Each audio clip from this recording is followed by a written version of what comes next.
So it's come to my attention that the Pokemon TCG community doesn't really enjoy Paradox Rift as much as I do. And I'm not saying that Paradox Rift is going to be the best set ever, but I think it is very underrated and currently undervalued. With that being said, nothing in this video I say will be financial advice, it is just simply my opinion and predictions. The first thing that I want to talk about with Paradox Rift is its value right now. As I mentioned before, it is very undervalued for booster boxes and sealed product alike. You could also argue for the cards as well, but we'll get into that later in this video. As for the sealed product, the main thing you're going to go after are the sealed booster boxes. That's kind of what you want to base the success of a set off of financially, is what their booster box price is. And currently, Paradox Rift is the cheapest booster box you could get in the Scarlet and Violet era. I got these two under $90 each, and I have a third one on the way. And I'm kicking myself for not picking up sets like Fusion Strike when they were at that price as well. All of a sudden, everyone loves Fusion Strike, and I was pinned as a crazy person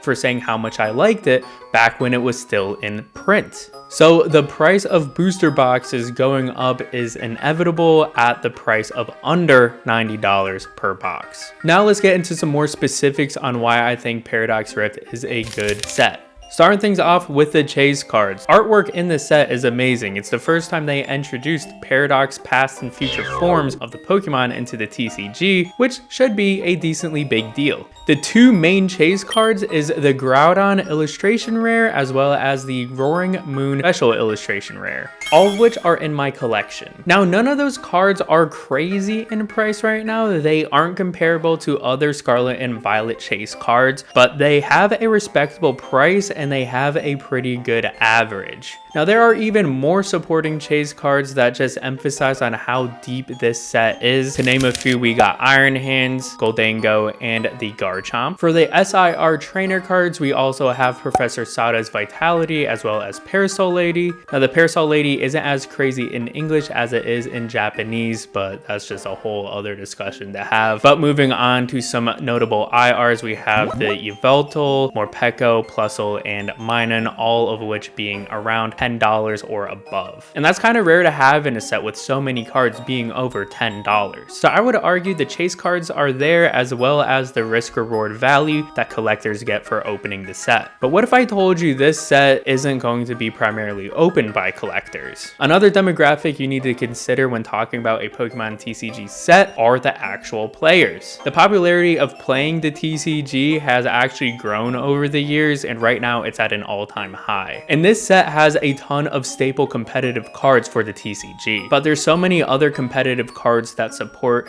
the ancient and future Paradox Pokemon. And this is the first time we are seeing that type of Pokemon as well in the Pokemon TCG. When's the last time something like this happened in the TCG? When Fusion Strike was introduced with Fusion Pokemon and a ton of amazing supporting cards that supported Fusion Pokemon, like Mew. And Mew was a staple in the TCG for so long. Some other competitive trainer cards out of this set consist of Counter Catcher, Luxurious Cape, the Technical Machine cards, Techno Radar, and Medical Energy. And now some competitive Pokemon cards out of this set consists of Jirachi, Morpeko, Roaring Moon EX, which is one of the best decks out right now, Goldango and Gimmighoul, Natu and Xatu, and probably the best card out of this set that we'll see play throughout the entirety of its print run, Iron Hands EX. And I know I mentioned it a lot in this video, but again, with all these great competitive staples that we're going to see in the competitive side of the TCG, this set really does remind me of Fusion Strike. I'm not saying that this set is going to be better than Fusion Strike and outperform it,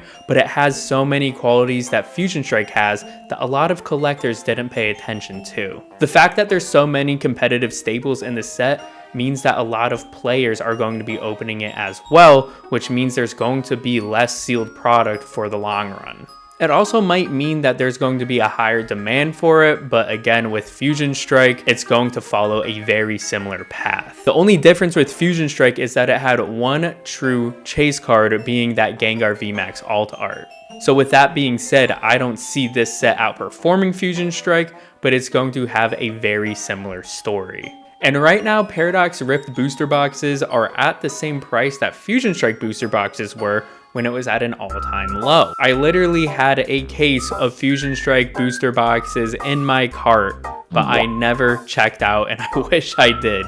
And again, this just goes for all sets. If there is a booster box under $90 and you want to buy a booster box and keep it sealed for a while, pick it up. Fusion Strike was once under $90 and now it is over $220. And with the depth that Paradox Rift has, who knows how well it will grow over time. At the end of the day, there isn't really a bad set out of Scarlet and Violet, and we have seen that with sets like Paldea Evolved. Everyone's going crazy over Paldea Evolved. There are some really cool cards in there. There's also some good competitive cards in there. The price of a booster box for Paldea Evolved is skyrocketing, and I would argue I enjoy Paradox Rift a whole lot more than Paldea Evolved. Sure, you have the chance of getting that Magikarp, and I mean, it is a fantastic card to have in your collection, but there's just so much more going for Paradox Rift in my opinion, so I see this taking a bigger trajectory than Paldea Evolved has. But that's just my opinion. Let me know in the comments what you guys are thinking of Paradox Rift.